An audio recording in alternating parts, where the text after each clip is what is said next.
Too bad. Too bad. Too bad. There we go. We're talking about Star Trek: The Original Series Season 2. Oh yeah, that's the thing. Yeah, that's what we're talking That's about. the thing that exists. Yeah, because we finished the season. It was long. So the one thing that stood out to me is that they took a lot more risks. There were a lot more noteworthy episodes. There were. Mhm. There was a lot less sexism as well, which was nice. Yeah, surprisingly, the sexism was mostly left by the wayside. Yeah, it was like a background radiation level of sexism, like normal. It's like grabbing the arm. Yeah. Like as the woman walks away, you grab the arm. Yeah. Yeah. Yeah. Well, there was one line. Oh my god. There was one. It's going crazy. There was one line that was sexist that I remember in the season when they were talking about the one woman and they said, "Oh, she'll when she gets married, she'll like go back, Oh, she'll retire and when she finds a man." Like it was an eventuality. Yeah, just like as all women do when they find a man, they all retire. And then there was a moment directly after that where Kirk said, I would say it's like losing an officer, but ... And then he looks over at the woman speaking with Scotty and like flirting with Scotty. And he's like, actually, I am losing an officer. I see. Oh. Nope. What are you You know what? saying? You know what? She's just a scientist. She doesn't know. Clearly. But who cares? Who cares about archaeology and anthropology? Anyways, season was off to a really good start. Yeah. Yeah. There was. Oh yeah, we're gonna look at the episodes. Mm-hmm. So, Amok Time. Let's talk about Amok Time. It was a world building episode. It was, which the first season didn't really do a lot of. We didn't really explore any cultures in depth. So with Amok Time, we actually got a look at Vulcan mating. Yeah. Or Vulcan marriage, I guess. Mm-hmm. Which is very weird. So whenever you get the Pon farr, you either have to fight someone to the death or have ridiculous, crazy sex. Either one of those two things will satisfy the Pon farr. Because those two things are basically the same thing. Right, yeah.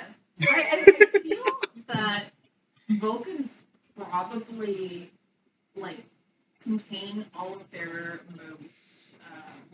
most passionate emotions, and they bottled them up so much that they kind of pop out every now and then. They just gotta do something crazy. Like, they need a college years, They do, and that's actually 100% what I think is happening there with Vulcans, is that you repress their emotions for so long that they just pop out. Like a bottle. You shake the bottle. And then they do their thing in Pon farr, they kill their rival or whatever, and they feel better. Yeah. They go about their merry logical way. Yeah. Also, this episode showed the Vulcan society to be pretty sexist. Yeah, it did.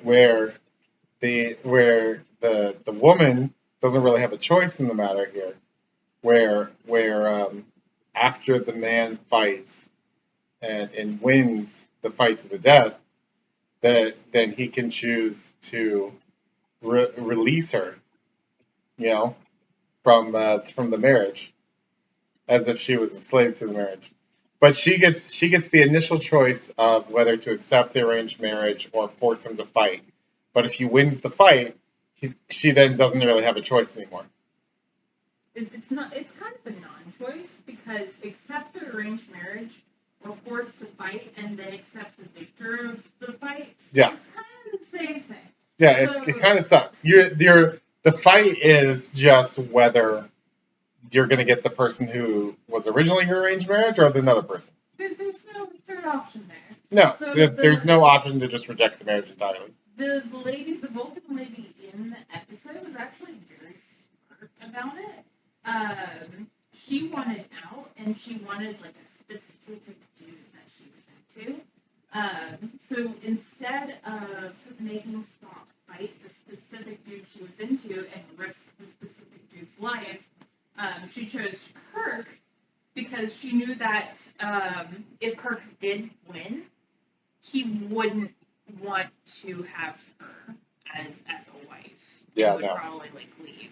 Just Probably. screw off to the galaxy somewhere. Because Kirk's not going to stick around on Vulcan. No.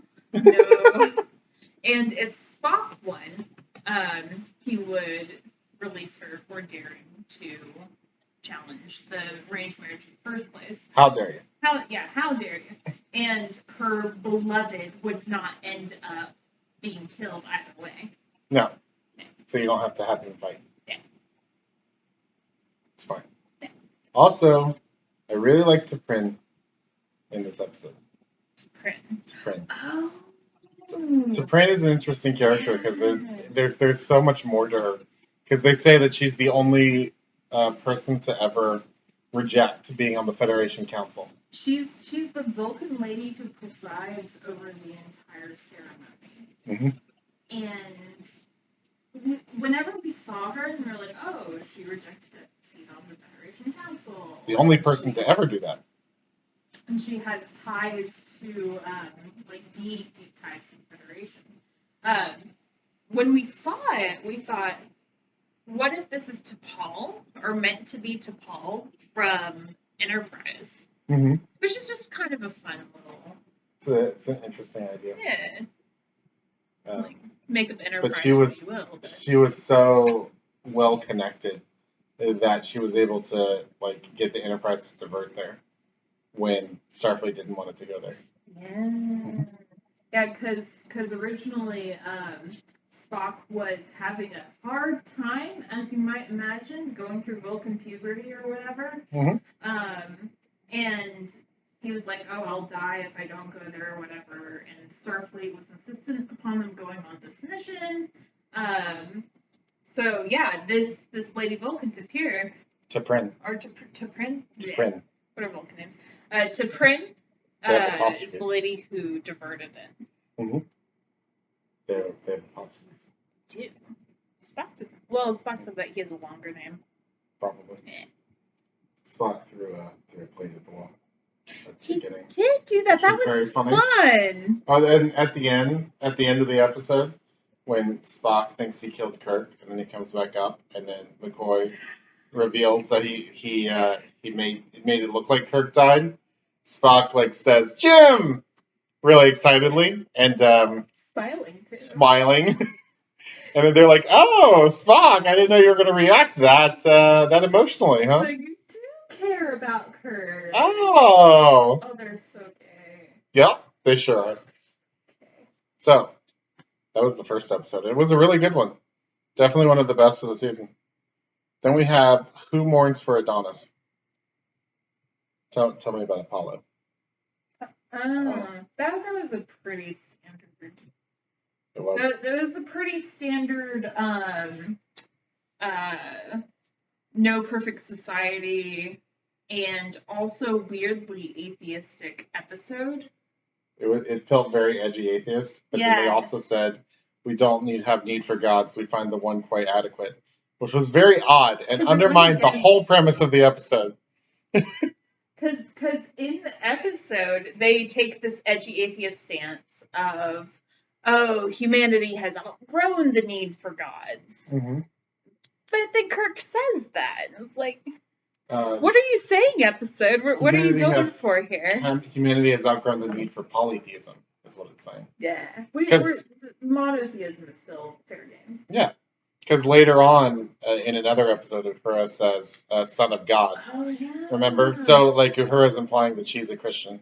Yeah. Right? So it goes with the, we find the one quite adequate line. It's very interesting. I don't know how much that reflects on the world itself, because I feel like they abandon a lot of that in Next Generation. Yeah, Next Generation is way more edgy atheist than the original series. For sure. Way more edgy. Yeah. Well, with Who Watches the Watchers, if I remember correctly. I don't remember any of those. I'm excited for that episode. I like that episode. You like that episode? Because it's edgy atheist episode. No. You have fun. We'll see it eventually. The Changeling. This was the The Probe from 2002. Oh, 2002. I don't really have much to say about that one. Nope, that was a pretty standard episode. There's a lot of original series episodes that are just kind of like something happens and they try to say something from it and they don't really commit to whatever it is they were trying to say. Like with the Apollo one, where they immediately went back on what they were doing. Mm-hmm. And they just kind of end up being kind of meh. And it's like, It was very funny to see a probe following them around throughout the whole episode. There's just a probe from 2002. It's like this Dalek. Talking to them. Oh, this was. It's like a Dalek. Star Trek set. This was also the episode where her entire memory got wiped, and she had to relearn everything from scratch. And they never did. They sure didn't. This is part of why it's so frustrating that the show is just not really interested in doing anything with any characters other than Kirk and Spock, and occasionally McCoy, but mostly Kirk and Spock. It doesn't really comment on McCoy as a person. They could have like really had some fun with what would a person who had to relearn things from scratch as an adult, like how would that go? Mm-hmm. What would they be like? Like that would be a fun thing to explore. And there are adults who like go back to doing high school stuff. Who like this would be interesting as something to explore. It absolutely would. Yeah. It shows it a little bit, but not a whole lot. Mm-hmm. There is a scene with Nurse Chapel like teaching Uhura. Yeah. Like elementary school reading, and she learns very, very quickly. It's more used as kind of a reset tool though, where they're like, okay, Uhura is back to normal. Look, guys, she's reading. Cool. Let's go back to our usual episodes and not talk about this ever again. Yep. Cool. Yep. Yeah, the show just doesn't really want to be an ensemble.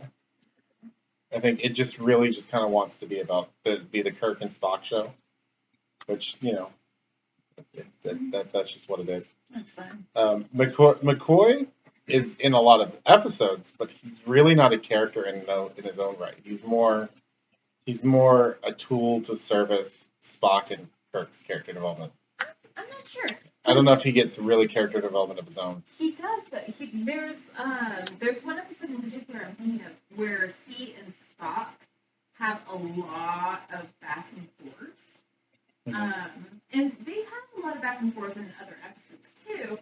It's just in this particular episode that I'm thinking of, they kind of come to the conclusion of, okay, they fight a ton, but in the end, McCoy still cares about Spock and still, like, wants to see him be okay and not die.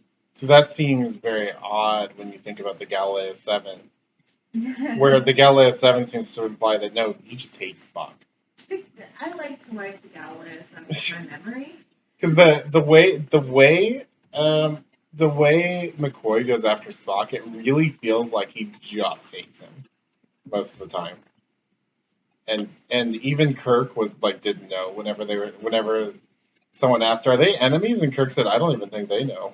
Well, wasn't there an episode this season where they do the opposite of the Galileo 7? What? Where Spock has a command and he acts in a logical manner, just like in the Galileo 7. Mm-hmm. And his logical answer was correct, and it went directly against an admiral that was trying to take command. What was that episode? I don't know. There was definitely one. I mean, we're going to talk about every episode, so we'll probably run across it.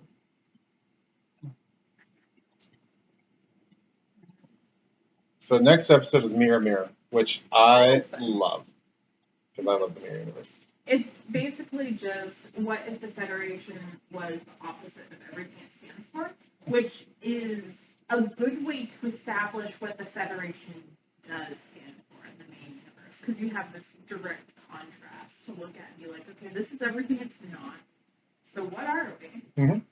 And it like you said when we were watching it, it definitely does establish the Federation, which is nice because it didn't really ever establish what does the Federation stand for. until this episode. Oh yeah, before they didn't even really mention the Federation as an entity. It was more the Earth Fleet. Mm-hmm. Yeah, not until really the second half of the first season did they mention the Federation. And much less talk about what it's about, what it stands for. They very much so kind of emphasized, okay, the Mirror Federation is all about the Empire. The Empire. The Mirror Federation is all about looking after your own self, advancing in range through killing. So it's very brutal, very violent. You constantly have to look over your own back. It destroys anything that disagrees with it. Any random drama where you don't like someone leads to being killed. Like a feudal society. Like a feudal society. So in contrast, the Federation is all about like, okay, if you disagree with somebody, you talk it out. We talk about our feelings, guys. And the very specific incident that both ships are dealing with, both the Mirror Enterprise and the regular Enterprise, is there's this planet that's very, very peaceful and feels that if the resources on that planet were to be used to take even a single life, they cannot condone the Federation taking such resources. So they say no to the Federation in both worlds. You cannot take our resources because we don't want you to kill anybody at all. So the Mirror Federation just obliterates them. Because that's what the Empire does. And the normal Federation is like, okay, that's fine. We'll continue on our merry way. Yeah, like fair enough. Yeah. We're not going to violate your, cherished beliefs. Yeah.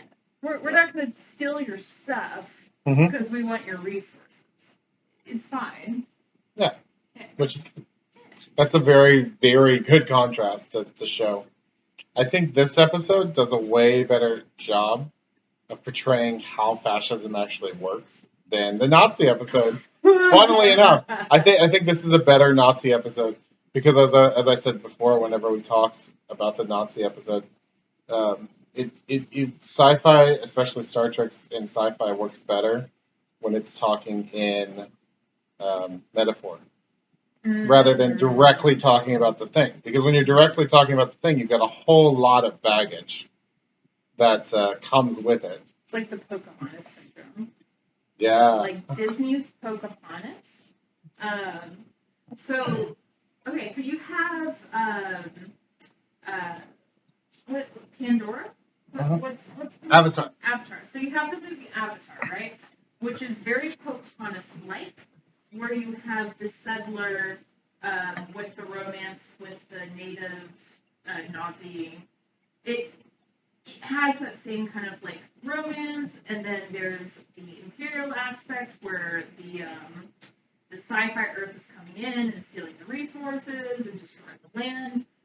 And it's not something that has happened in real life. Because we don't have space travel, and we haven't interacted with aliens. So we don't have to worry about grafting the Na'vi onto a specific culture. Well, it avoids the baggage because we don't have baggage associated with the colonization of the Na'vi. Whereas in Disney's Pocahontas, there are actually like a ton of Native Americans who died because imperialist England and Spain and all those fun people came over and just killed people. Yeah. Just cause. Well, to take their land and resources. Yeah. But it's a lot harder to talk about that directly because people have such high emotions attached to it. So like Americans would fiercely guard, oh, we were just defending ourselves, and blah, blah, blah, blah, blah. We'll talk about Thanksgiving and be like, oh, we were friends. Yeah. But that doesn't really paint an accurate picture of what happened. So there's just so much baggage attached to it. So talking about it in a metaphor is so much easier because people can look at that and be like, oh yeah, that's obviously fucked up. Even though without trying. That's what we're talking about, the thing that happened in our own past. Yeah. That's actually a thing when people talk about other countries that they're not in. So like you get people to talk about like Russia, and they're like, oh yeah, Russia's obviously you're super fucked up that they have this dictator and state repression and all that. And we talk about our own country, talk about all the fucked up things America does, and it's like, no, that's completely justified. I don't know what you're talking about. Yeah, it's fine to gas protesters and kidnap them in the night. If America does it, That's normal. not if Russia does it. It's not fine if Russia does it, but if America does, it's fine. That's completely Because there's so much baggage and emotion attached to these things. If you were to go and talk to an actual Russian about the things that Russia's government does, there's going to be a baggage and emotion attached to that for that person because they're in that country. That's why sci-fi does metaphor, to avoid all that and just directly talk about the issue. So, like, Mirror Mirror, way better in concept because it has metaphor than the Nazi episode, which it tries to talk about fascism. It doesn't really understand it. So it decides that, okay, fascism is because there was one bad dude who led everyone astray, and once we dethrone that one bad dude, everything will be fine. No, that's not how it worked. That's not how and it even so at the time it was a very widely held belief that the Nazi Empire was very efficient, and that was portrayed in this episode. But since the 60s, that's definitely been fallen out of favor in historical circles. But that was a very commonly held belief at the time, and the reason why it's wrong is because fascists are not really efficient people. They don't really care about a whole lot other than their hatred and their imagined past where everything was better. They absolutely hate each other too. So they're not really efficient at all because they're just constantly too busy hating each other and thinking about the glorious revolution that they're going to have, where they go back to the way things were before everything, got fucked up.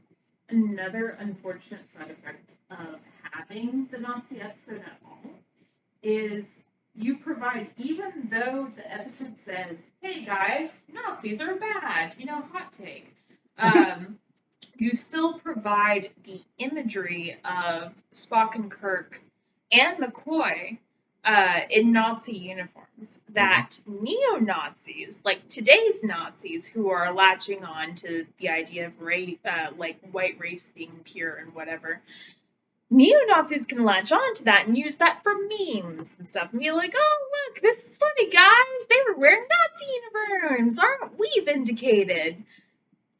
Even though the episode is saying Nazis are bad, that's still not... But the problem is it doesn't understand why Nazis are bad. That's a very big problem. Understanding that Nazis are bad is step one. But you're gonna keep repeating the same thing over and over again if you don't know why they're bad. And you don't tell people why they're bad. Which is why Mirror Mirror does fascism better.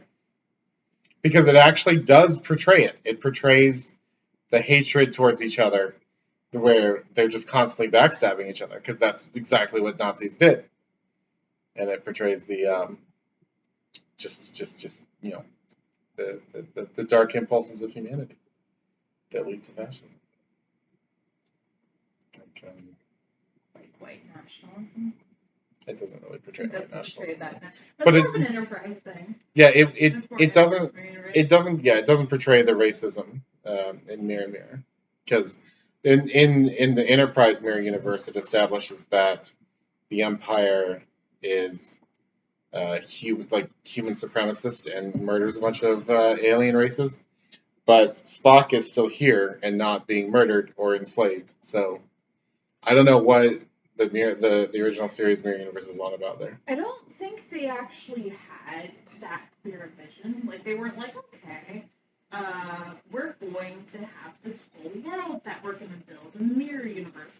It was just like a one-off idea that they did for one episode, and they didn't realize that was going to become this whole thing. Yeah. It also spawned an incredible book. Apparently. Yeah, I read it. He's been reading. I read. Why I already finished it. Oh, he finished the. It's very good. Emperor Spock is ruthless. Emperor Spock. Emperor Spock is very ruthless. Mm-hmm. Did he ever lose the beard? Oh God, no, of course not. Ah, yes. Because no, that's his identity. Yeah, true enough. That's his.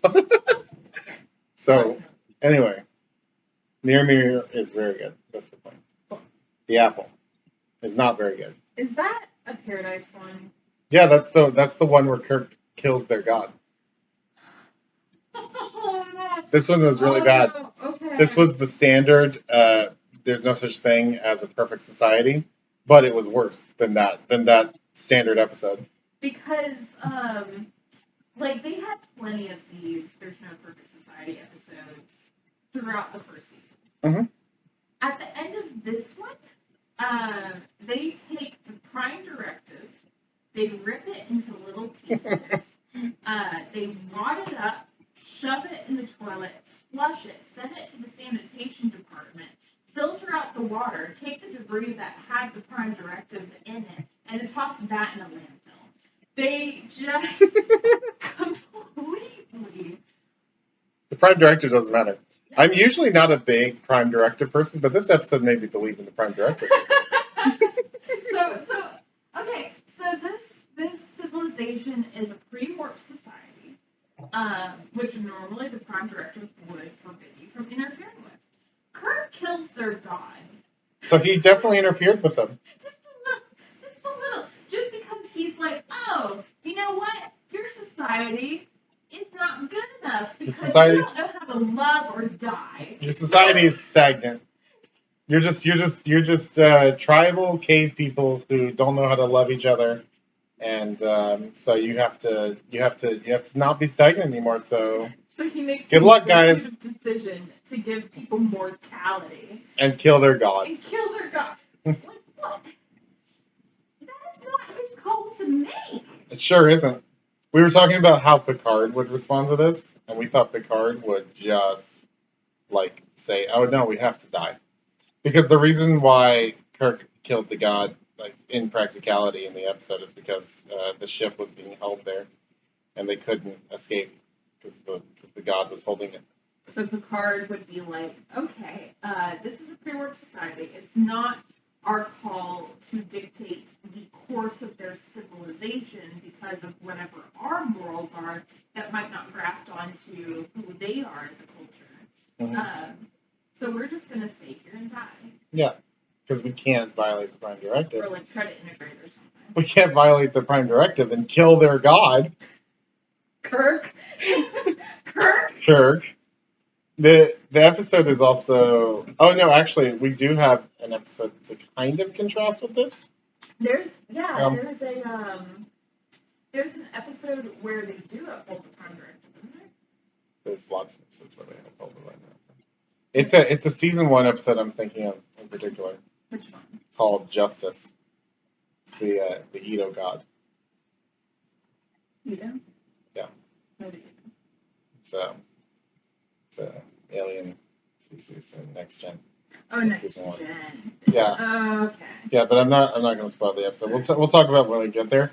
But I'm very just for now know that I'm thinking about that episode, very directly contrasting with this one. Well, I was thinking there were a couple of original series episodes after this one, after the Apple, where they do make a big deal about the Prime Directive. Mm-hmm. I can't remember which ones though. Ones where other people are violating the Prime Directive who are not Kirk. Oh, where like the Klingons are violating the Prime Directive. Oh yeah. Like there's an episode where the Klingons, for some reason, decide to arm one side of a war on a planet that is pre-warp. For no reason. Really. It doesn't help them at all. Yeah, there's no advantage to it, but they do it, and Kirk is super duper concerned about the Prime Directive in this case. Because it's not them. It's not America doing it, guys. If Kirk violates the Prime Directive, it's fine. Yeah. If anyone else, literally anyone else at all, does it, it's bad.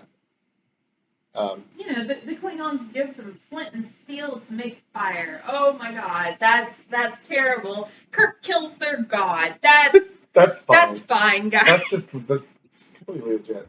Also, this episode is very weirdly squeamish about sex. Oh yeah.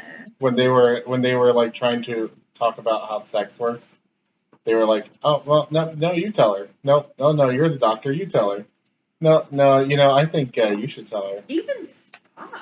Yeah, I don't know why they were so squeamish about sex. It was very odd. You would think by the 22nd century, by the 23rd, the 23rd century people. You'd think 23rd century people wouldn't care. Especially like 23rd century scientists who study the bodies of multiple alien races. Mm-hmm. You'd think they'd be like, oh yeah, hey, race that doesn't have kids, this is what it's like in other races. This is how we reproduce in other cultures. And that's fine.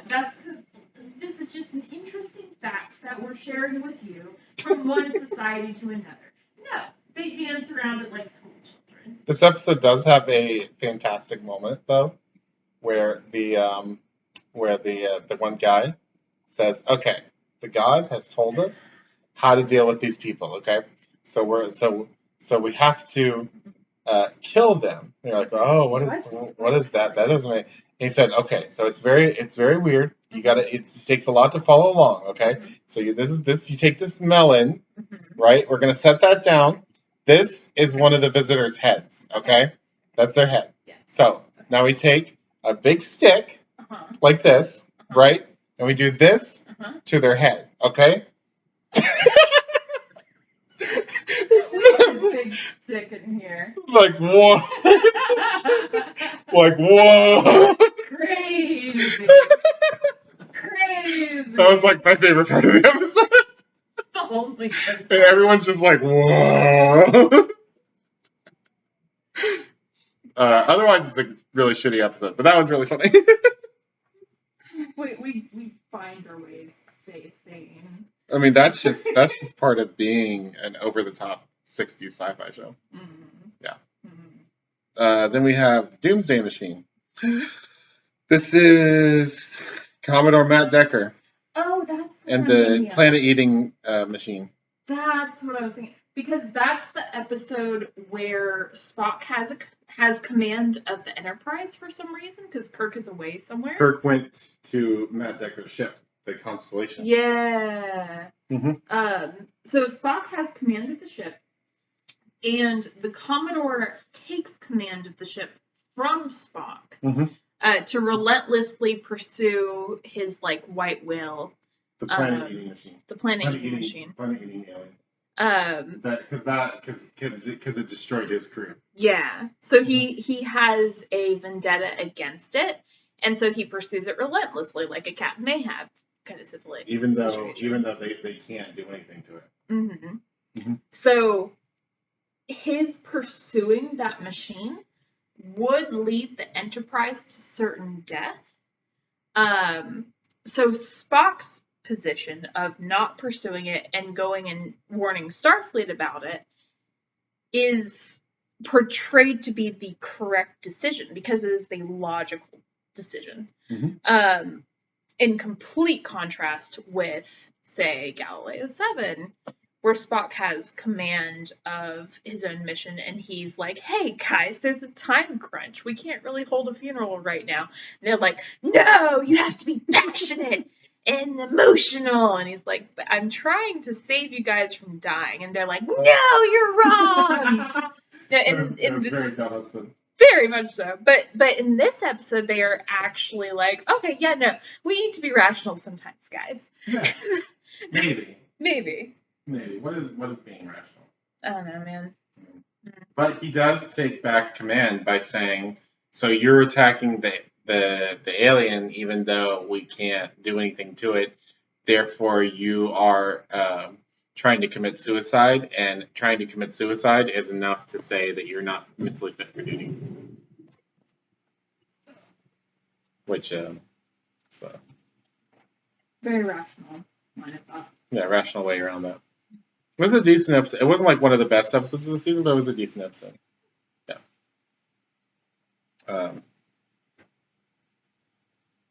Oh yeah, and Matt Decker sacrifices himself. Right. Well, no, because he thinks he can send the shuttle in and destroy it. I think they ended up And finding kill him. out that he did a little tiny bit of damage by entering it, and so they're like, okay, let's put a bomb inside of it. Well, no. Kirk rammed Matt Decker's ship into it, like sent it in, because Decker thought he could destroy it with just the shuttle by sending it in, but it wasn't enough, and so Kirk sent in the whole ship, which was enough to destroy it. So, fair enough. Like, he didn't die for no reason.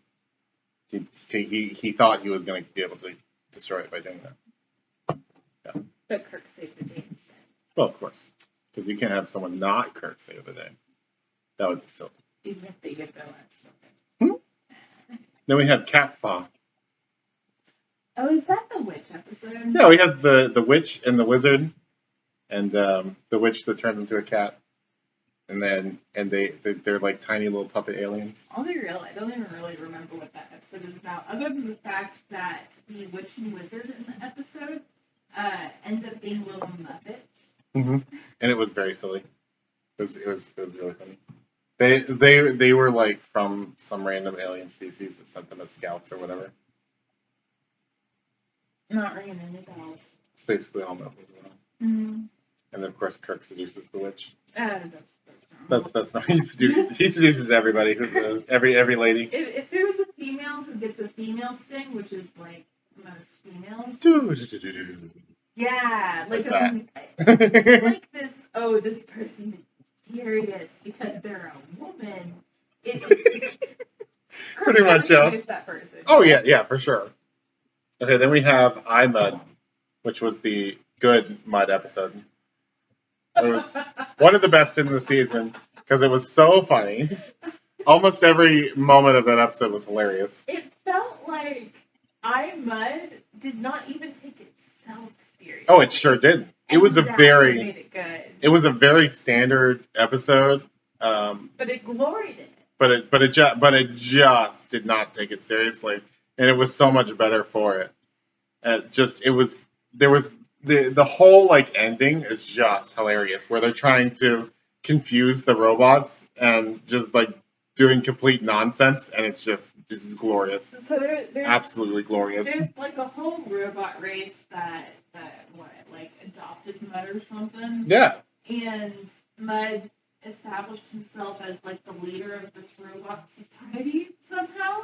Yeah. And the robots, like most robots on the show, act in like a logical manner.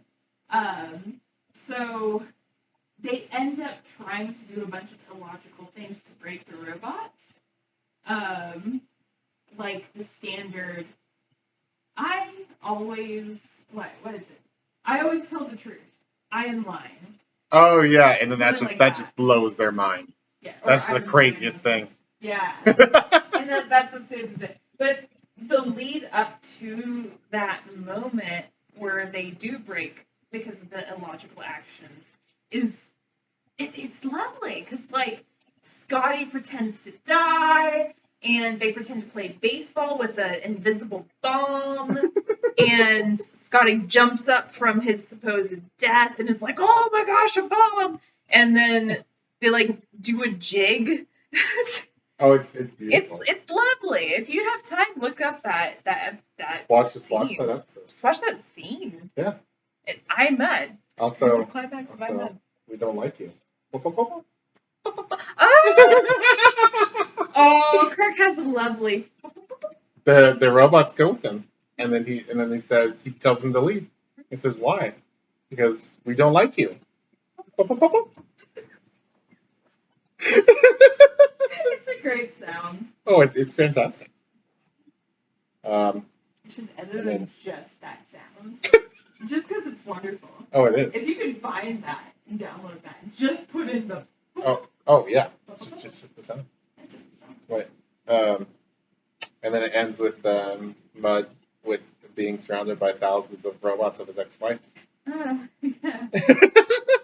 Sure. Because you know, they gotta torture him. You know. I'm not even going to go into the gender politics of villainizing your wife and ex-wife. We're just gonna. No, it just doesn't matter. We're just gonna glance over That just does not matter in the episode. No. That's not important. Metamorphosis. Oh, and then this was a step up, then a step right the fuck back down. Which was metamorphosis. What? Which was that? This is the one that drags Cochrane's name through the mud.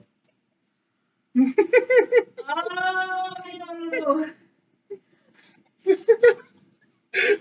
From one of the best episodes to one of the worst episodes. Immediately. Okay. So, in Star Trek Poor Cochrane.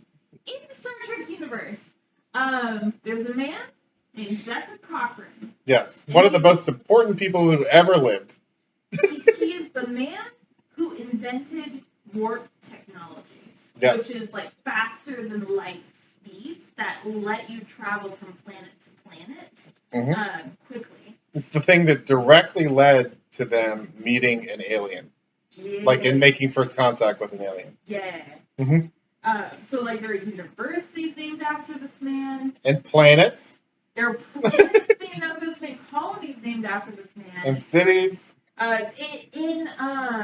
In one of the movies, Geordie LaForge says, "Oh, I went to Zefram Cochrane High School." Yeah, the movie does this way better than this episode does, where the movie actually treats him with the gravitas he deserves, even though he's just some dude in the movie, but then he ends up being just one of the most important people who ever lived. So in this episode, they land on this planet, and they meet this random man on the planet. They're like, "Hey, what's your name?" And he's like, "My name's Cochrane." And they're like, "Cool," and they just move on with their lives. Like, oh, yeah, okay, Oh, cool. There's never a moment of, "Oh, are you related to these Zefram Cochrane? Is that like your great grandfather or something? Wow, your name's Cochrane, huh? Wow, that's crazy, Cochrane." There's never a conversation moment where this is like, "Oh, that's crazy, cool. I went to Zefram Cochrane High School." It's like what? your Oh, name. it's like what? Your name is Einstein? Oh, Oh, that's cool. oh, that's weird. Are you related to the Einstein? That- It's like he's that important of a person. Like Einstein invented the nuclear bomb. That's as important, probably less important than the invention of freaking warp drive, But the thing that makes all of Star Trek possible. If I met just some random Joe Schmo, and I was like, "Oh, hey, what's your name?" And they were like, "Oh, my last name is Einstein." They're like, "Oh, it's nice to meet you, Mr. Einstein. Are you related to Albert Einstein?" That would be my next follow-up question. Yeah. There would be no beat there, Kirk- no breath. Kirk just keeps saying, "Oh yeah, Mr. Cochrane, You know, Mr. Cochrane. Mr. Cochrane, hello, Mr. Cochrane, And then there's Mr. Cochrane." There's a moment later in the episode after he's been like, "Oh yeah, Mr. Cochrane, what's up, Mr. Cochrane?" After all of that, he has this moment where he's like, "You know, this man kind of looks familiar.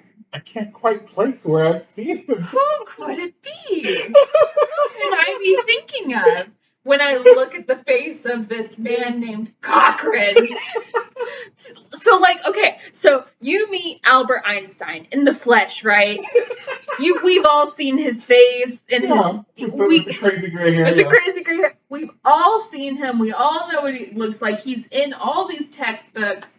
We meet him in the flesh, and you're like, "Oh, hey, it's nice to meet you. What's your name?" And he's like, "Oh, I'm Einstein. Oh, it's nice to meet you.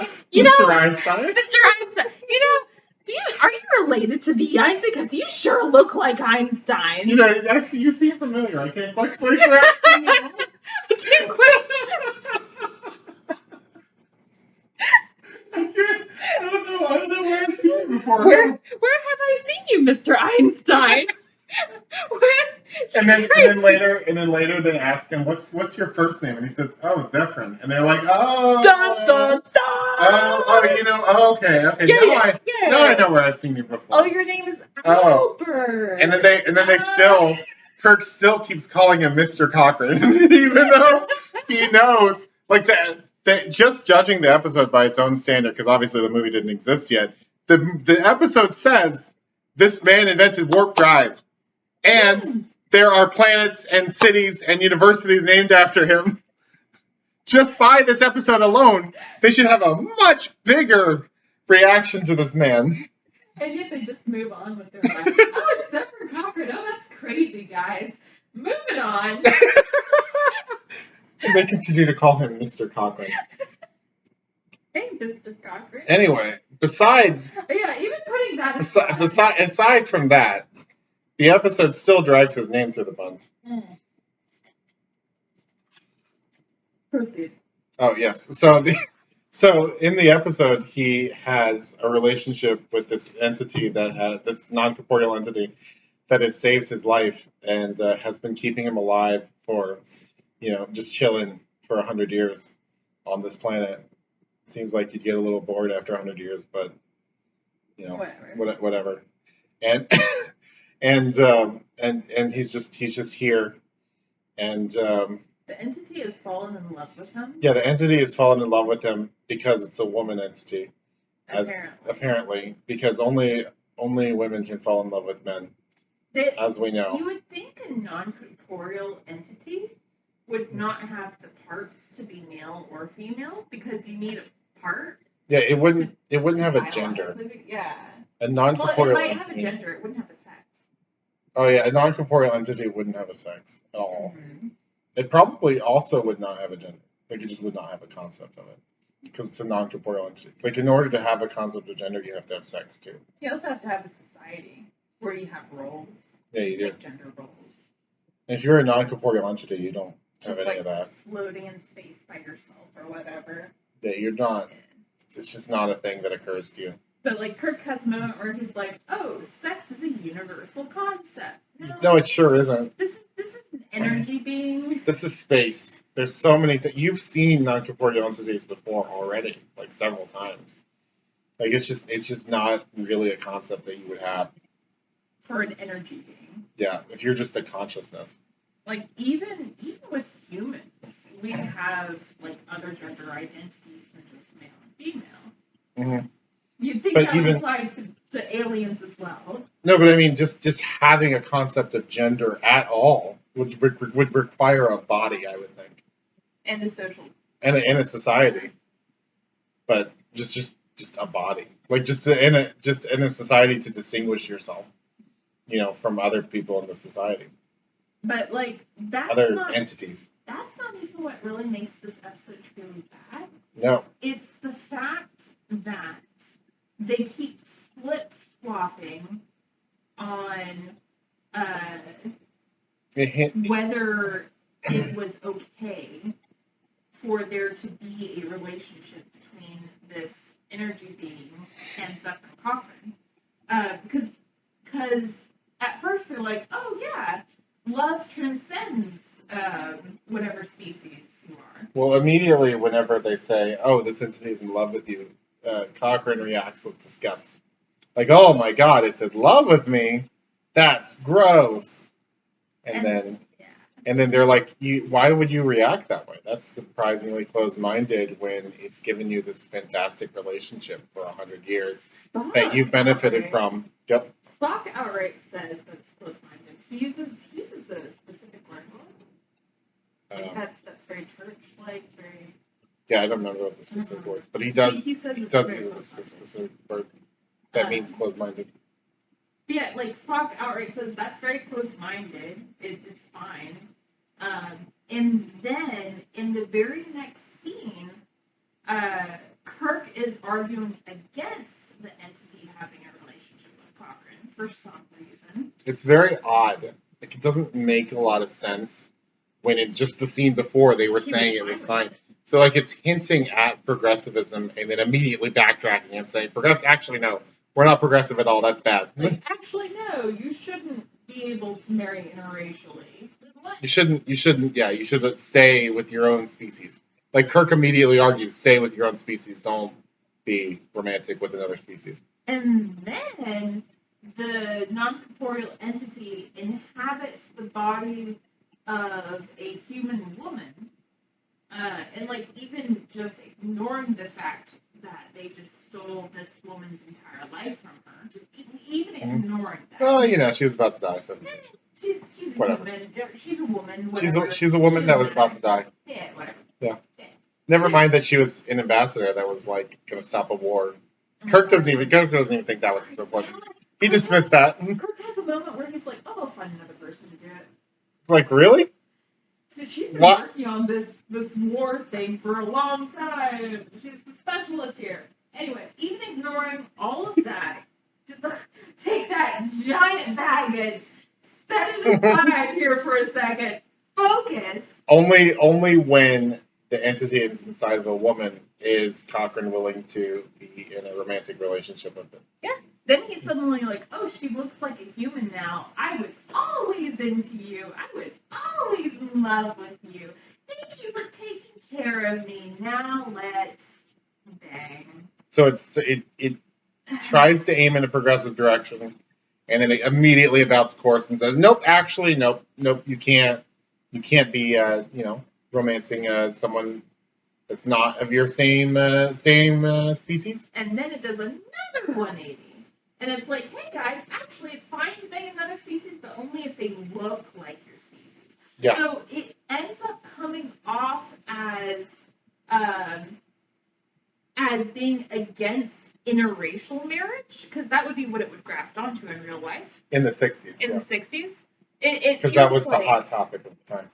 So it ends up feeling like it's being against interracial marriage unless the black person presents themselves white, like gets rid of their African American heritage hair, wears a white outfit.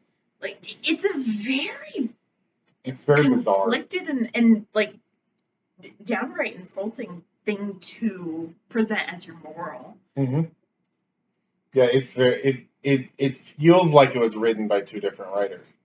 Like one writer was writing it in one direction, and then all of a sudden the other writer was like, "Nope, we can't be doing this. We gotta flip it around." It was odd. Yeah. Probably one of the worst Star Trek episodes I have ever seen. Yeah, it was very bad.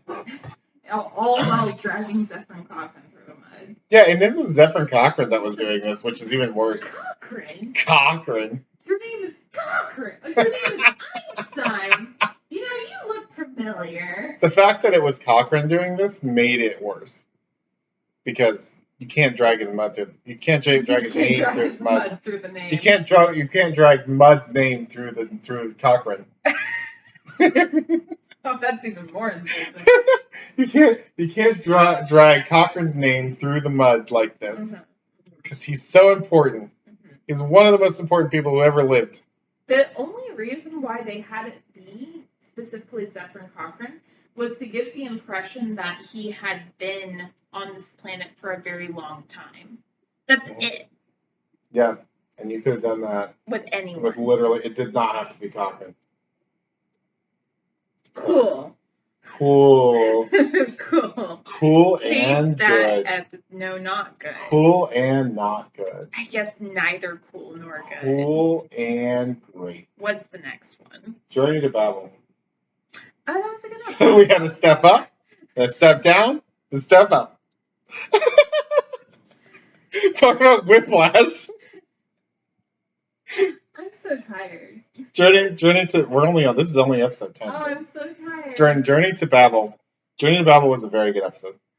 So it also did a lot of world building, because it actually showed a Federation conference taking place. So you had like all of these different species that weren't just, I look like a human. Yeah, it showed there's more to the Federation than just the humans. Mm-hmm. Which was really cool. Yeah, it brought in like the Androids. And the Vulcans. It brought in Spock's dad, Sarek. The Tellarites. Mm-hmm. It brought in a bunch of species that we just haven't really seen in this show. That's cool. And then we got a lot of character development with Spock, where Spock wanted to save his daddy's life. He wanted to save it, but he also saw his duty as even more important than his daddy's life, to the point that Kirk had to come in and pretend like he was okay to relieve Spock of duty to go save his daddy's life. And the fact that Kirk was willing to do that was so cool. Yeah. Mhm. Yeah. So that was fun. That was some good character development. Yeah, I really liked that episode a lot. We see what Spock is about. Mm-hmm. And we saw Amanda for the first time. Oh, yeah, Sarek's wife, who is a human, which is fun. Mm-hmm. So maybe interracial marriage is okay, Star Trek. Choose your. Sarek, which implies that at some point Sarek fought a Ponfar and then released his arranged marriage wife. Because there's no way they're doing an arranged marriage to a human. No. Mm-hmm. Yeah. I would have liked to see that. Oh yeah. Then we have Friday's Child. Yeah, this is the one where this is the one where they're just involved in a planet's power struggle for no reason. Friday's Child. I do not remember this episode. Yeah, it was kind of a forgettable episode. It was the first one that really kind of felt like a Cold War episode. Is that the one where the Klingons are arming one side? No, that's a different one. This is the one where they run around on the cliffs with the one lady who then has a baby. Oh. And she only likes McCoy, and McCoy had been there before. Yeah, it was just an episode that kind of felt like a Western, and it felt like they wanted to have a McCoy-centric episode and really use his Western roots, but it just kind of ended up feeling like a standard Western. Yeah, it was just kind of boring. There wasn't really a whole lot to it. Didn't really say anything. Didn't really do anything. Well, to me, it just felt like a Cold War thing, where the Klingons are on this side and the Federation's on this side. And I forgot the Klingons were even. Oh yeah, there was one Klingon in the episode. Completely forgot. They were just not relevant. Mm. Yeah, not a great episode. Well, it's not that it was bad. It was no, it's just kind of boring. The Deadly Years. Oh, this is the one where they aged to death. That's ringing some bells. Where they go on a planet mm-hmm. where everybody aged to death, mm-hmm. and then they come back up mm-hmm. and they wear old makeup.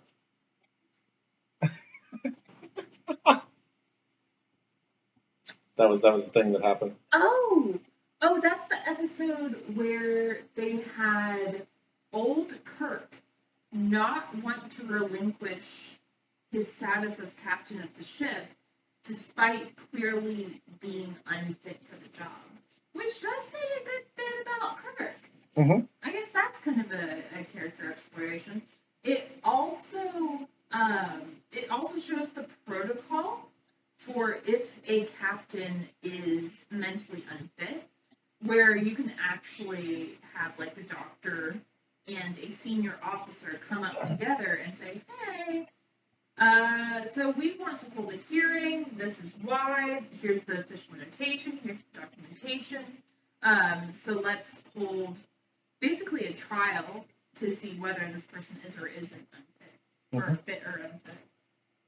Which is just a fun little bit of world building. It also had a Commodore that was a desk pen pusher person who never actually commanded a starship, and then took a shortcut through the Romulan neutral zone for no reason, almost getting the ship destroyed.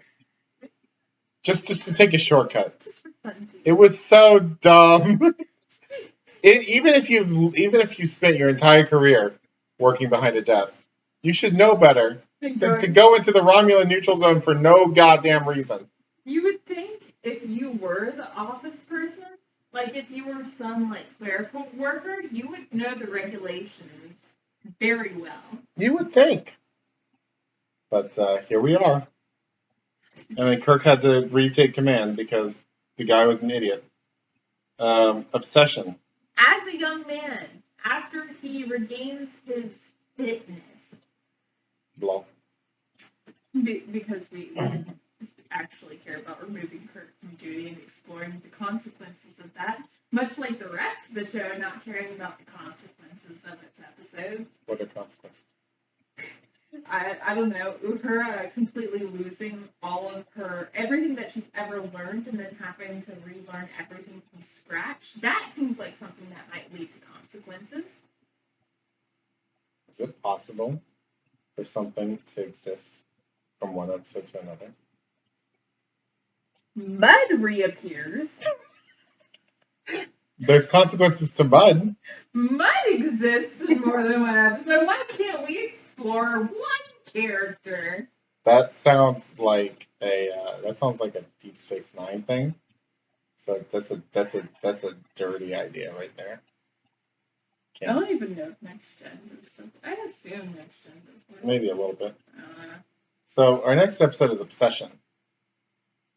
What is that? Kirk becomes obsessed with destroying the cloud of gas that killed the crew of his previous ship. Oh! My brain immediately went to Jack the Ripper. That's a different. No, that's the next episode. It's a different cloud of gas. Okay, so we have two sequential clouds of gas as the villains of these two episodes coming up here. Let's not get them mixed up here. No, my God, no. No, this isn't the Jack the Ripper cloud of gas. No. This is the white Moby whale. Moby Dick cloud of gas. Moby Dick What, Jern, you have anything to say about the Moby Dick cloud of gas? I don't freaking remember how that episode ends. Enterprise begins attacking the cloud. Yep. Because I don't remember it. It's so forgettable. I remember that Kirk served on a vessel that this cloud of gas killed.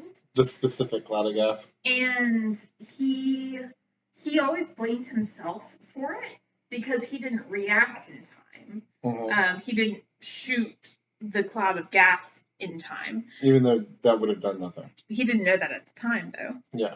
And there's a younger officer who goes with them onto this planet, and they find the cloud of gas. And that younger officer also hesitates before shooting the cloud of gas.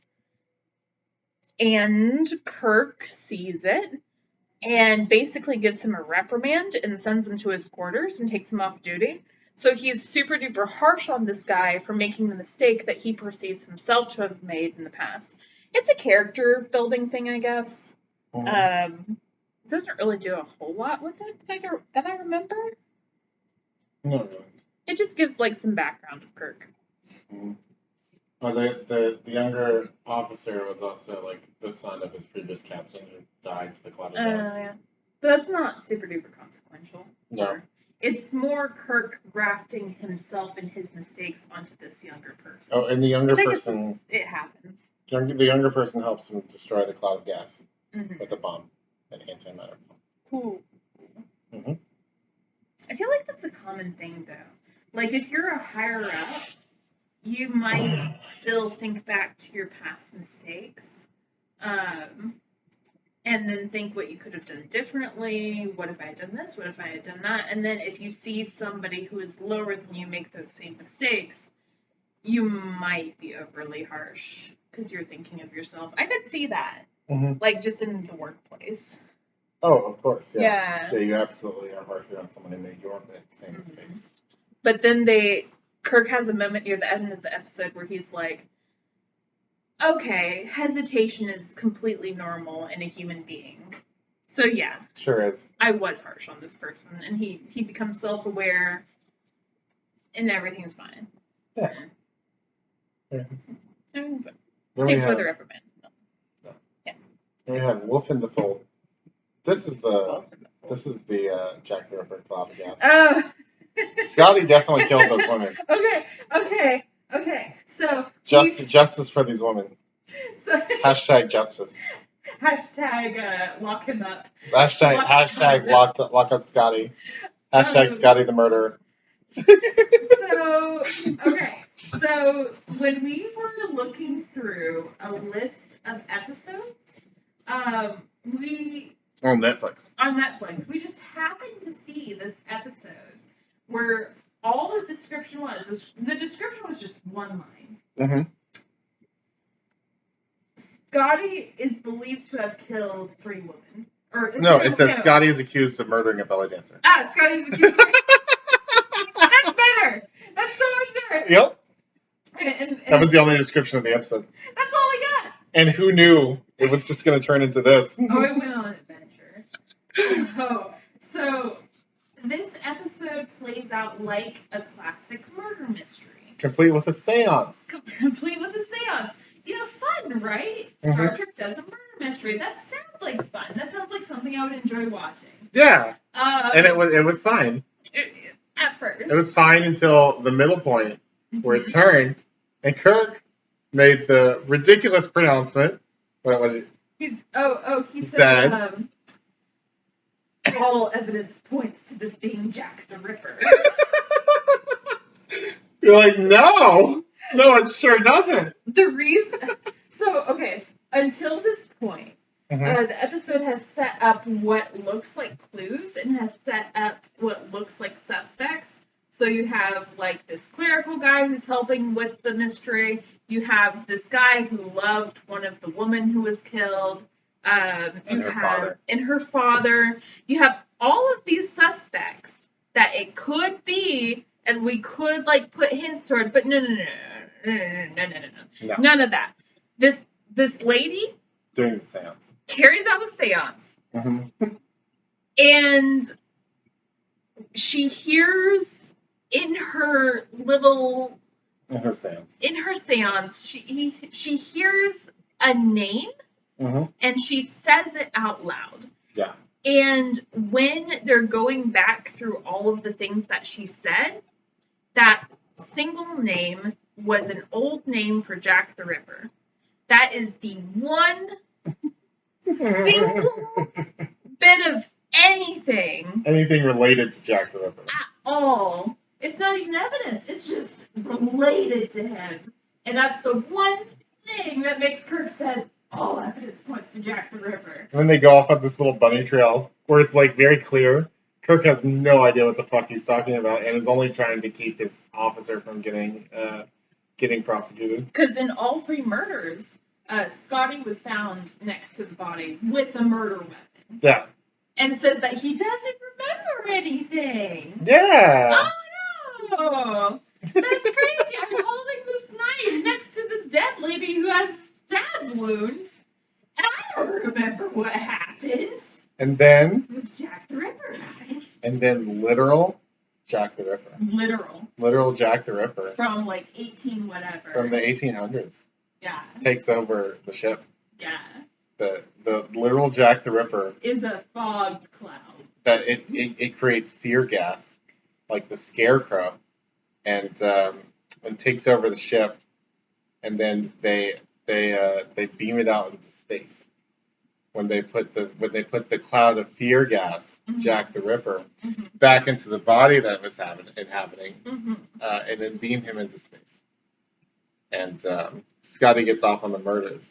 And it's really, really dumb. You would think that the sphere cloud that's managed to exist in space for thousands of years, or like hundreds of years, I suppose. Yeah, like 500 years or something.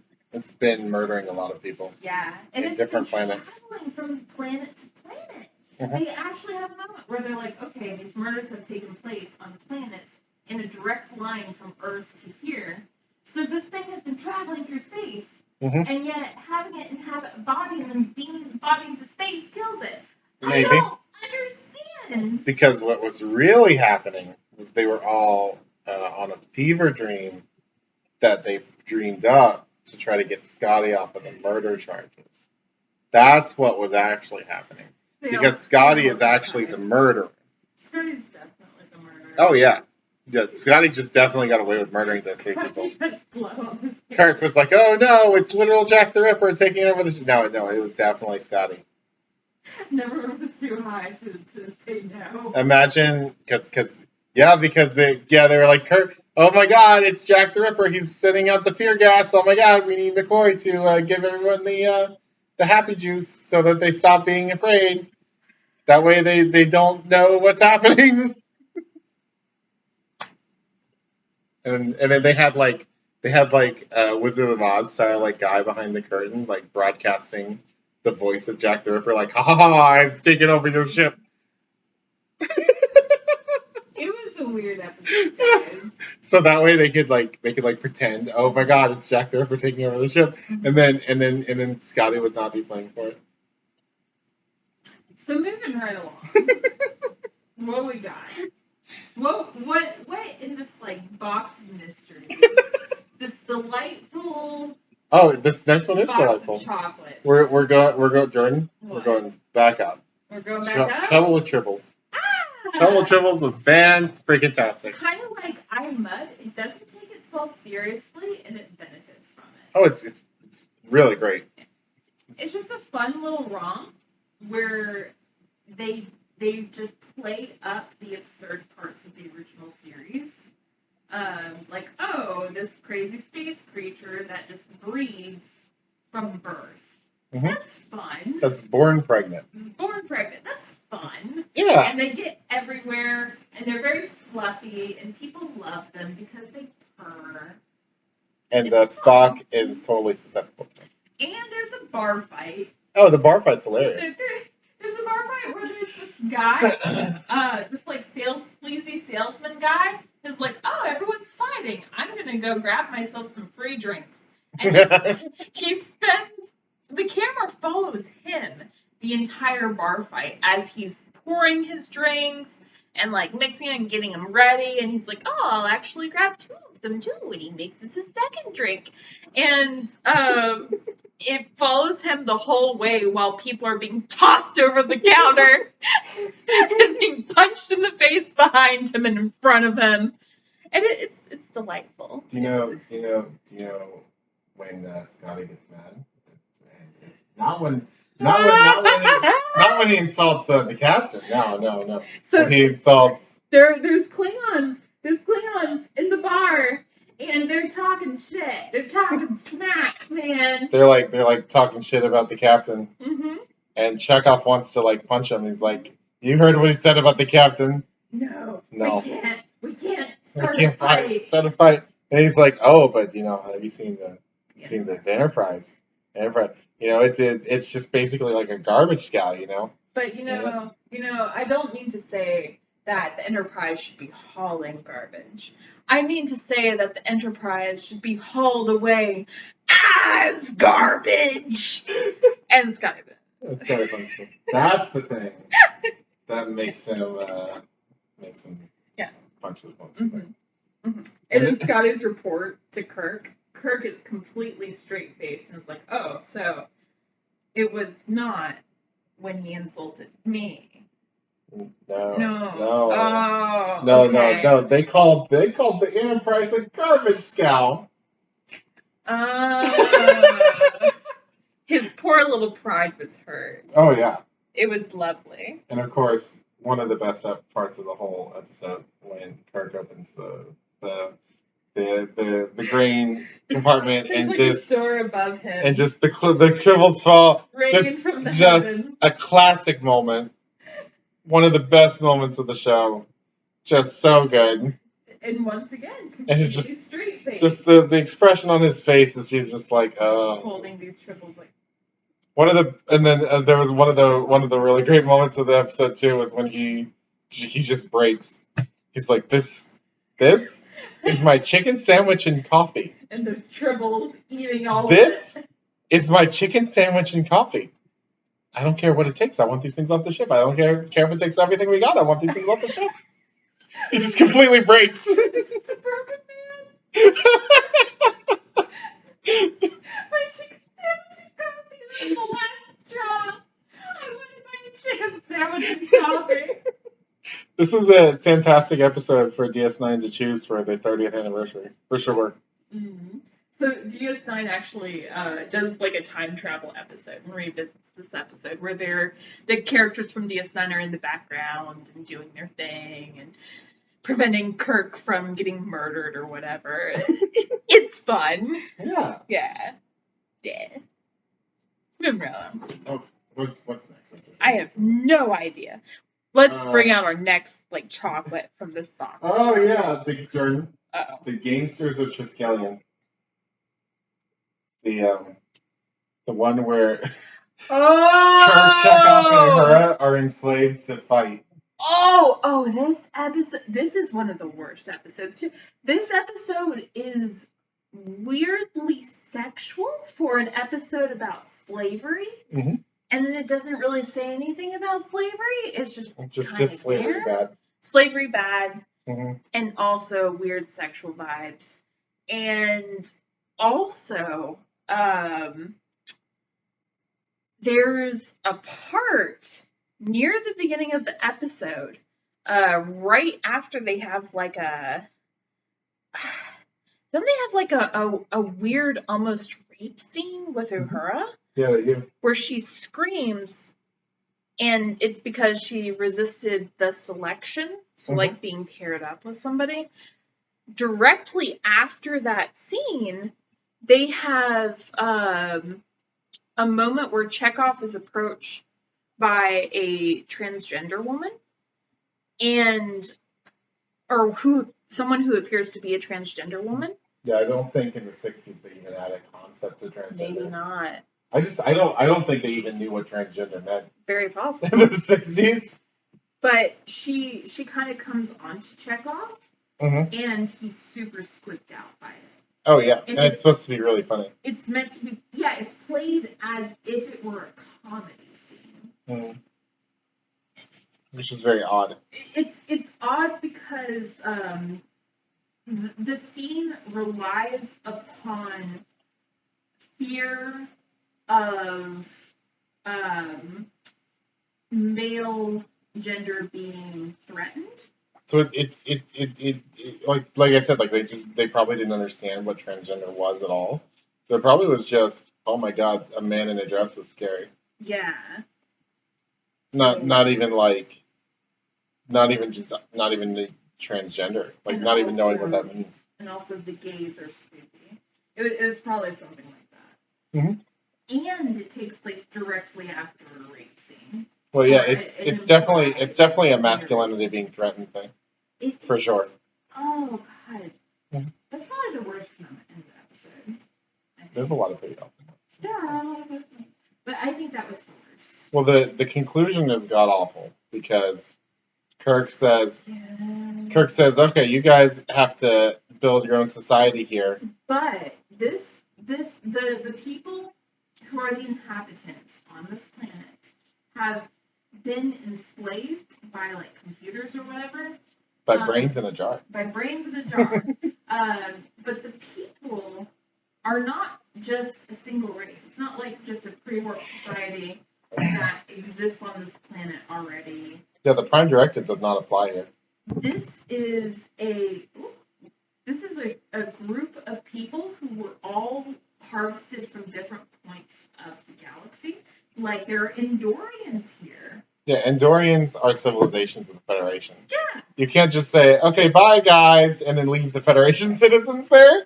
So ultimately, with this civilization that is composed of other civilizations that may or may not and are members of the Federation, Kirk says, oh, Prime Directive is all important. We can't interfere. Bye! Like, this is the opposite of the Apple, where the Prime Directive absolutely applies and Kirk doesn't give a shit about it. And this one, the Prime Directive does not apply, and he just arbitrarily assigns it and, like, fucks off. It's very dumb. Like, you can't, not only can you not say these people are a society that have to build their own society now, you also can't leave them with their literal oppressors who just enslaved them and say, you're going to learn how to build a society from the people who just enslaved you. Good luck. Have fun, guys. That is not only like, trusting the people who enslaved them just moments ago. way too much. Yeah, you're just trusting them to take care of these people. That's also like leaving somebody with their abuser. Like Mhm. that's not. Well, not abuser, enslaver. People who literally enslave them. Yeah. Step above that. Yeah, this is definitely a step above an abuser. So, You can't. You got to at least bring a Federation ship in here to like sort these people out, figure out where they're from, and take them back to their homes. Because you have, like we said, you have literal Federation citizens here. You cannot just leave them here with the people who enslaved them, because they're citizens of the Federation. Anyway, that's very dumb. You can't just put an Andorian in there and be like, oh, okay, it's fine, guys. Because even this show says Andorians are citizens of the Federation. Because it shows them not that many episodes beforehand at a Federation talk. Yep. Yeah, definitely one of the absolute worst episodes that we've seen here. Right there with Mr. Cochran. Cochran! Cochran! Piece of the action. Piece of the action. This was great. This was a great episode. This is another like comedy episode because it's doing a Planet of the Gangsters and having a lot of fun with it. And there's like a moment in the episode where Kirk just turns on the gangster talk and it's wonderful. Oh yeah. Yeah. Doesn't really say anything. No, it doesn't really say anything at all. It's But it's definitely the best of the Planet of the Arbitrary Earth Culture episodes, because there's 3 of them, and this one's the best one. Just because it's really funny and it's really fun to watch, and Kirk is a great 1920s gangster. And even Spock has like a gangster line. I can't remember what it is, which is a tragedy. Oh, it's great. The conclusion is kind of dumb, where you put one random gangster in charge of all the others and expect them to listen to him. Just arbitrarily. You're the leader now. Congrats. Yeah, but it's whatever. It's fine. It's a fun episode.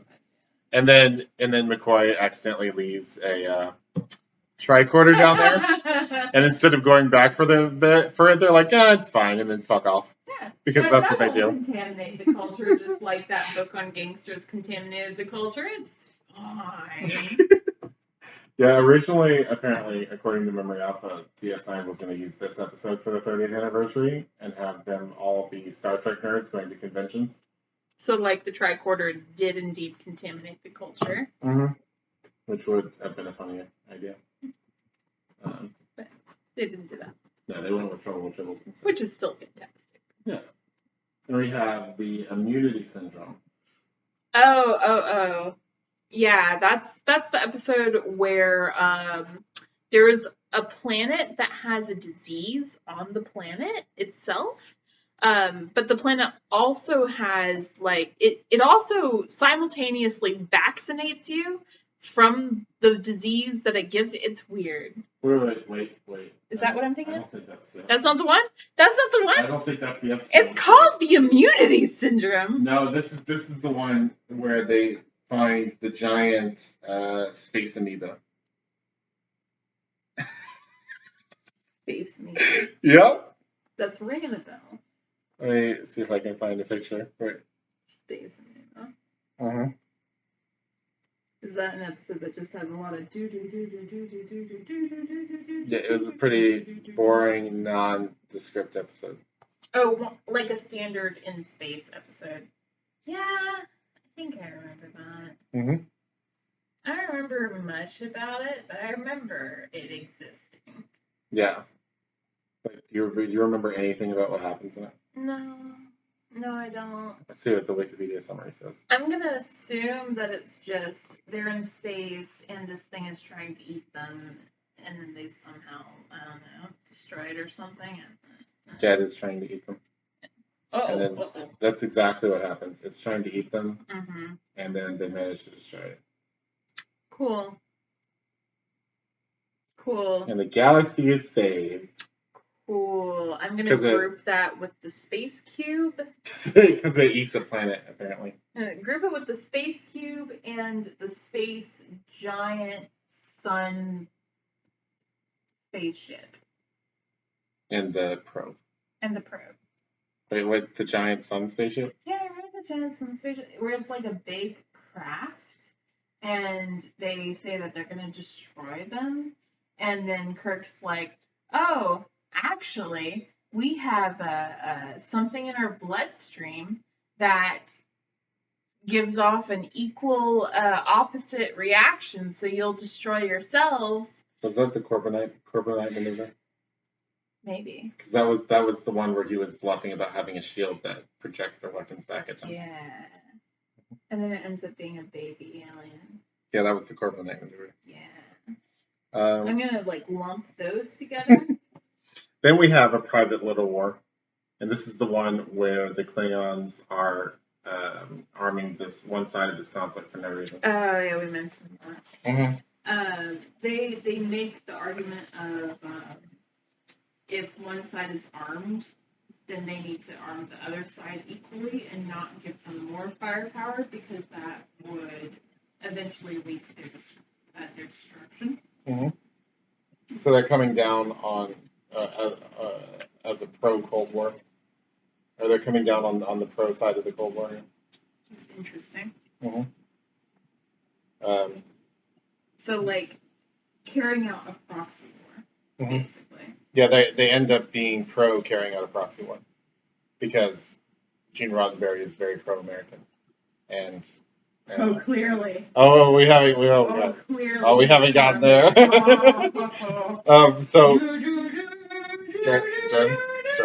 There's an episode. Jordan, we haven't gotten there yet. There's an American. Jordan, don't blow your wad too early. Okay? What about the American? Jordan, no, we're not there yet. No, Jordan, we're talking about private little war. With the American. Jordan. And the secret holy Constitution war. Jordan. We're talking about private little war. I don't know much about the Cold War. You talk. This was just a pro Cold War episode.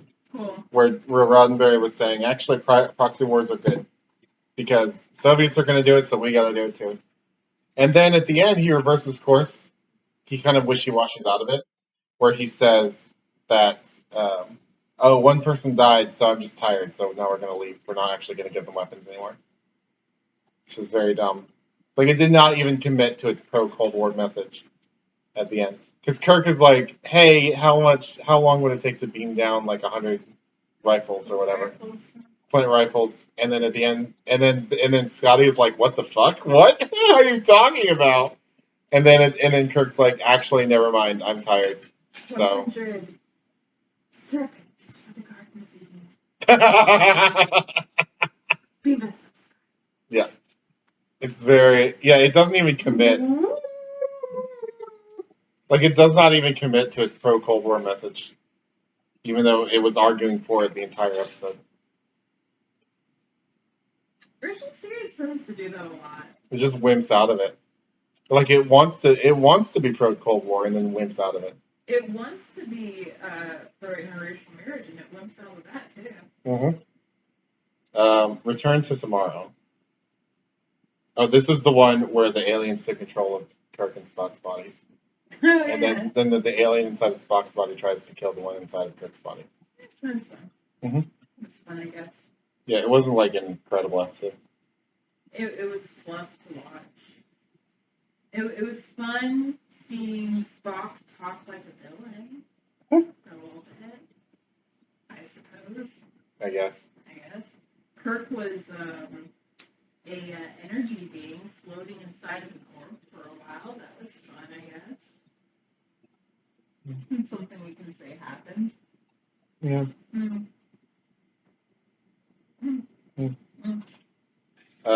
Patterns of Force, that's the Nazi episode. We already talked about that one. That's not as good at portraying Nazis as Mirror Mirror was, I think. Yeah. It also... There was just one bad dude, guys. Yeah. Also, surprise, the fascist dictator was the good guy all along. What?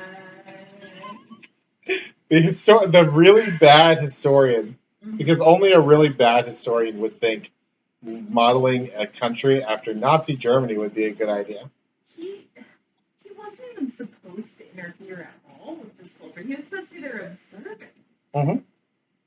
And he's like, oh, hey, guys, there's this thing called Nazi Germany. Let me tell you all about It's really great. It's really efficient. It'll pull you out of being anarchist. But the problem here is that he just fundamentally misunderstands.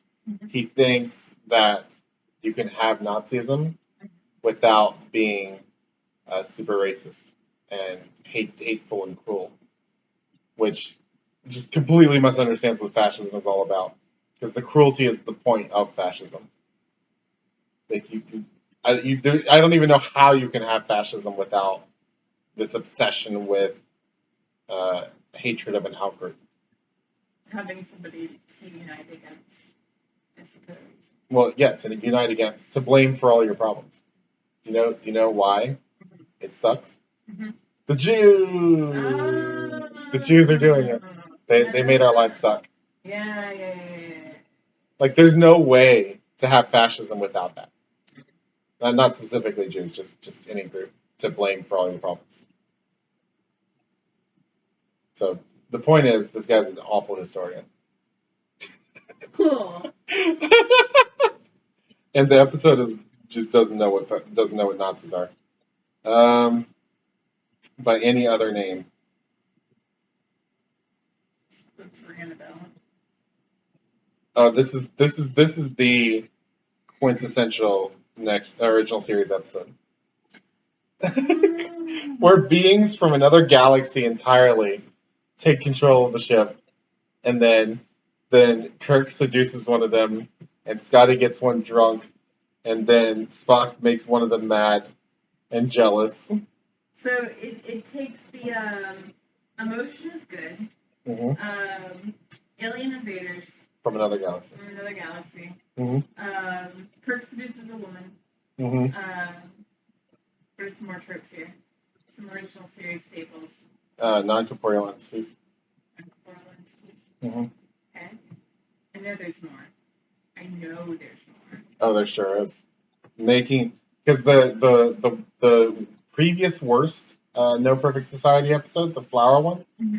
that was the previous worst one because that was the only time Spock was happy. Oh, and they stole that. And then Kirk stole it from him. In that one, they pulled them out of being mind controlled by making them angry. Oh yeah. So they did that, yeah. And then they got someone super drunk. I don't know if they'd ever done that in an episode before. I know that there were more series staples in here that were not. It was just an episode that had a bunch of series staples all wrapped up together. Mm-hmm. Can you remember? No. Well. Do you remember anything else? Well, we're unable to prove this point. I mean, we talked about a whole bunch of stuff. Well, I know there was more.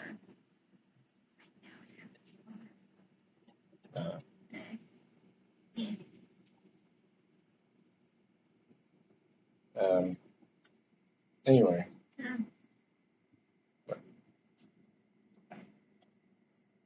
Oh, don't they have everybody turn into salt?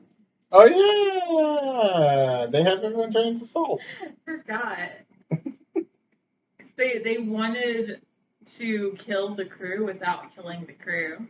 Mm-hmm. So they had like a weapon that made people turn into salt.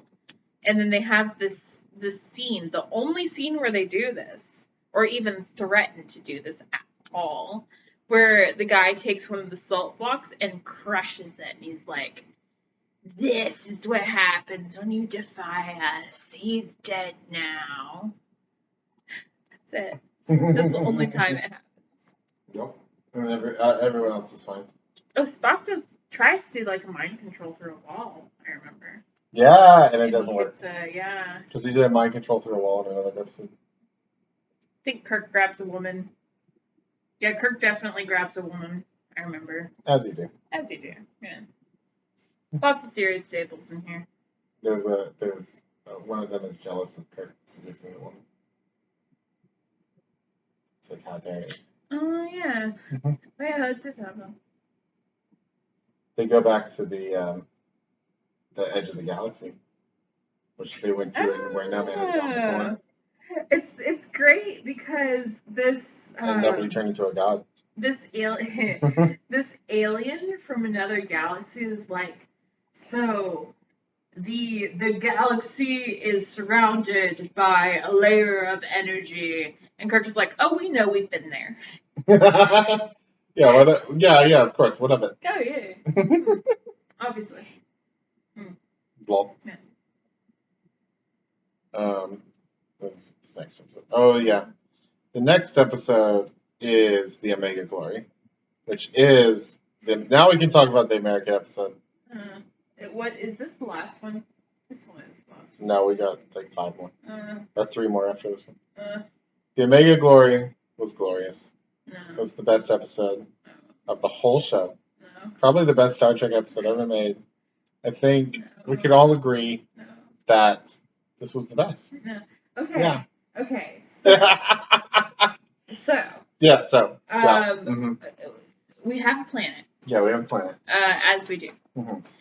And on this planet, Mhm. we have Asian aliens Yes.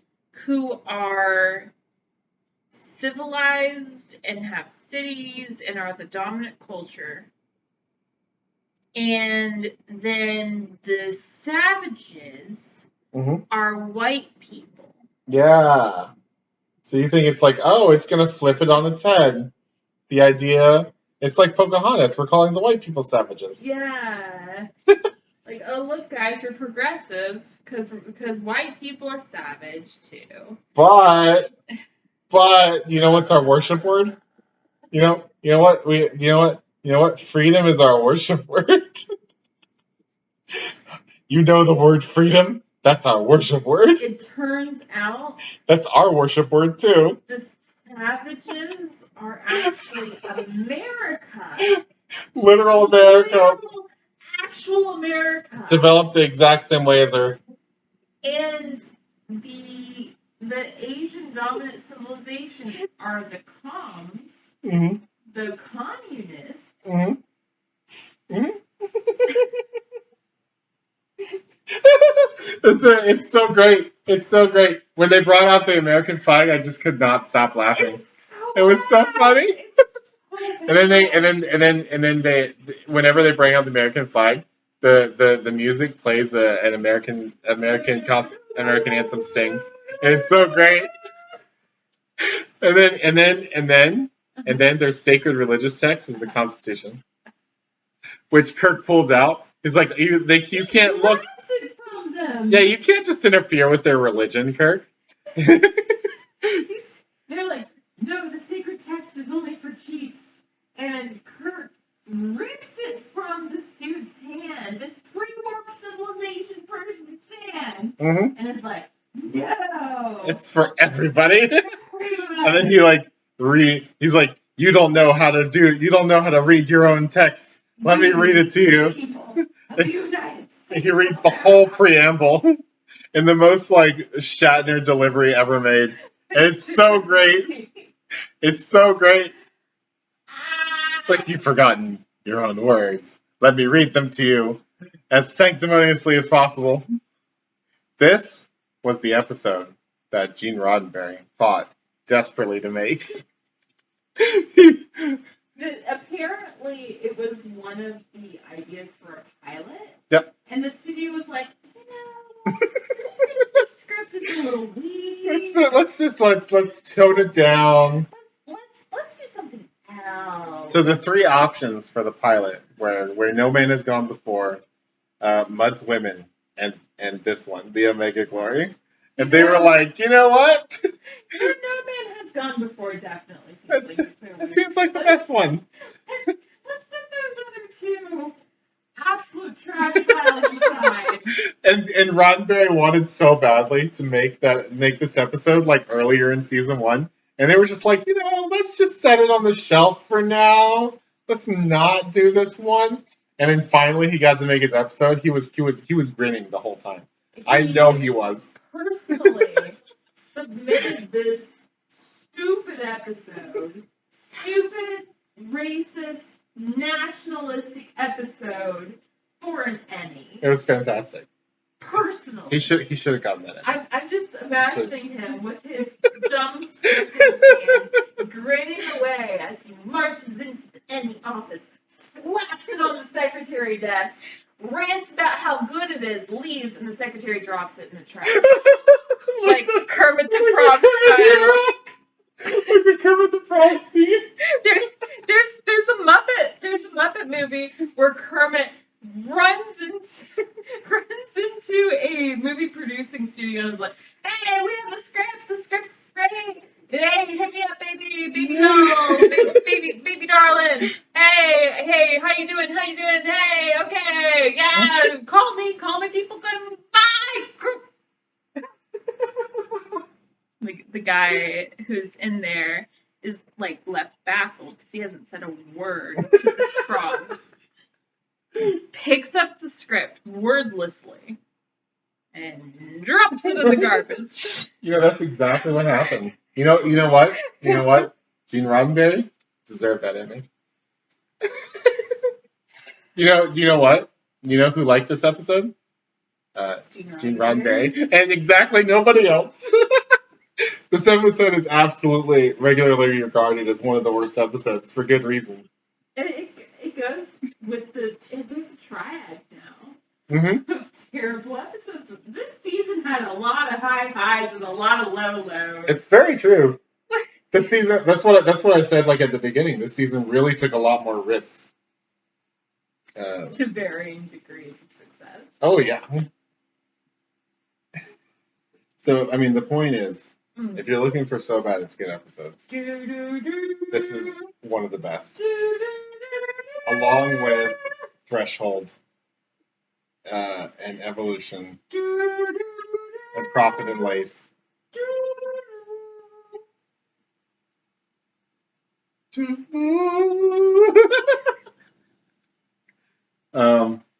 Beautiful. Yeah. The Ultimate Computer. This is the one. This is the computer that took over the ship. Because it was a human computer.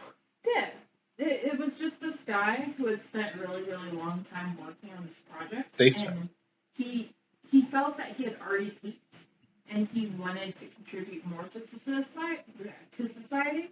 Mm-hmm. So he continued working on his computers, and he came up with this cool idea. This like automated computer that would do a captain's job for them. Like not even just a captain, but like an entire crew's job for them, so that they could send unmanned vessels to space. It was a cool concept for an invention. Mm-hmm. And it really touches on the idea of automation stealing jobs, right? Very briefly. For half the episode. Yeah. Half the episode delves into that. Because the crew kind of faces this situation of, well, I feel useless. Mm-hmm. I feel like my job is being done better than I can do it, and I feel useless. And there's a really good scene where Kirk talks to Spock about that right before the episode turns and becomes dumb.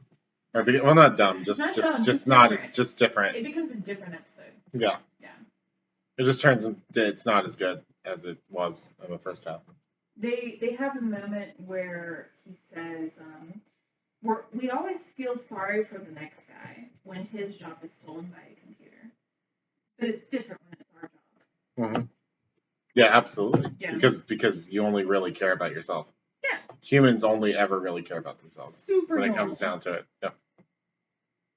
And then the computer takes over. And the interesting thing about the computer taking over the ship is that the computer takes over the ship because it has a human personality. Yeah. Not because it's a computer. Because if it had just been a computer and Daystrom didn't put his own human self into it, it would have been fine. It would have just done the job it was supposed to do. I think they were implying that they felt like captaining a starship vessel needed a human touch. Mm-hmm. So Daystrom was trying to solve that problem, but he ended up creating a monster as a result. And then he got super attached to that monster because it was something that he had worked on so long, to the point that he thought of it like a kid. Mm-hmm. But it's just so interesting to me that it would have been fine if it didn't have any human elements to it. I'm not sure. Well, no, that's what I mean. Like it took over because it had the human element to it. Well, it destroyed things because of the human element. Yeah, exactly. Yeah. Like it would have been fine if it didn't have that. And but then at the end they say an interesting line where they're like, "Oh, a human or a computer can never overtake a human. A computer can never like think and feel like a human," which then contrasts very directly to how Data. next gen deals with data. Yeah, It's but an then interesting you precursor. think directly about Measure of a Man, where they're like where data's on trial to determine whether he's sentient or not. This episode and the probe episode, where there's the probe from Earth that has merged with alien technology and is thinking and doing things. These two episodes are kind of the precursor to Data, I feel. They absolutely are. They explore AI a little bit, and they're like, oh, this is a thing that exists, and it's scary, and we don't like it. But then Data gets human elements, and it's a good thing, as opposed to where the computer gets human elements, and that's a bad thing in this episode. It's an interesting reflection of its time, I think. And we have Bread and Circuses. That's the last of the Planet of the Earth Planet of the Earth culture episodes. Oh, that's the Roman episode. Yeah, it's the 20th century Rome. Episode. Yeah, it's a decent episode. It's not really like amazing, but it's okay. It's just kind of fun as a concept to be like, oh, Romans in the 20th century, they have guns now. They televise Coliseum events now. It's like an announcer announcing the fights to the death. It's fun. In a television studio, they get a little jab in there at the TV industry. Very briefly. Then we have Assignment Earth, which is the last one, and that was the one that felt like a pilot for a new show because it was a pilot for a new show. Oh yeah. So this was the last episode, wasn't it? Mm-hmm. So in this episode, they introduce two brand new characters, which is normal for an episode, but they focus very heavily on those two characters, and they follow those two characters throughout the entire episode. Our main cast doesn't need to be there at all. They're just incidental. They were brought there for no reason. They brought them there. They treated like time travel as routine. Like we were assigned by Starfleet to go back in time and watch and to see why the Earth didn't destroy itself in the Cold War. Like that's kind of a very dumb premise. Do you have a history book you can look at? Yeah, you can just look at it. I don't know why you need to have a ship go back in time. Like so the Enterprise and the people on the ship don't need to be there at all. I think that the only reason why they make this a time travel episode is because they want this new show concept that they come up with to take place in modern day, and they want Star Trek fans to latch onto it. Mm-hmm. So they're like, okay, how can we merge these? Time travel. And so they want to focus on the two new characters more than they want to do anything with the old characters. Mm-hmm. So they try to come up with an idea to spend as little time as possible with those normal characters, with like Kirk and Spock. So the time travel being routine, I mean, like, oh, they went back in time for this specific sanctioned reason, is definitely so that they don't have to spend time on a disaster getting them back in time, like going through a portal or a storm or whatever. And they don't have to spend time getting them back to the future either, like doing the whiplash effect or whatever. That just doesn't matter. It's assumed, okay, they're going to be fine getting back. Mm-hmm. And they don't have to spend time on it. Well, they're just there to, like you said, get the Star Trek fans to watch this new show. Yeah. Because the reason why this episode exists at all is because it was clear that at the end of season 2 they were going to get canceled. And Gene Roddenberry was trying to create a new show so that he would have work for himself after his show got canceled. Looking after himself. The Gene Roddenberry way. I mean, yeah. Himself of course. in America, man. Gene Roddenberry is a very American capitalist. He's an interesting person. It's a But I very. feel like we're learning more about him the more we watch his writing. Oh yeah, yeah. We know so much about him, and he was very heavily involved in this episode because he was trying to write his pilot for when Star Trek got canceled. But Star Trek was not canceled after a massive letter writing campaign headed by Gene Roddenberry For better or worse. and all the fans, and so we have a season 3 that we have to watch. That starts with Spock's brain. I'm terrified. So that's exciting. What is our mental state going to be? Awful. After we watch God the awful. season that starts with Spock. God awful. brain? I know the last episode is infamous, so we're not gonna. We're excited about that one. The first episode, Spock's brain, and the last episode that is infamous that we haven't seen yet. Cool. Cool. Okay, bye.